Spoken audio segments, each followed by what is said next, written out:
Hi everyone, welcome back to Make Gaming Easy. In this video, I'll show you some quick and easy steps on how to change enemy and friendly colors in Overwatch 2. So without any further ado, let's get started. First, open Overwatch 2 on your PC.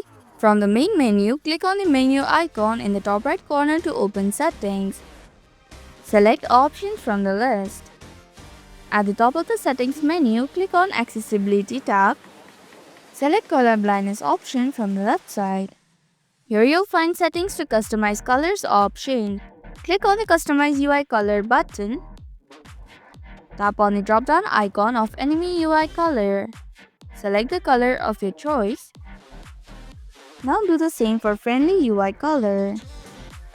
Once you've selected your colors, click on the Done button to save the changes. Your enemy and friendly outlines, health bars, and indicators will now appear in the new color you've selected. And that's how you can change enemy and friendly colors in Overwatch 2.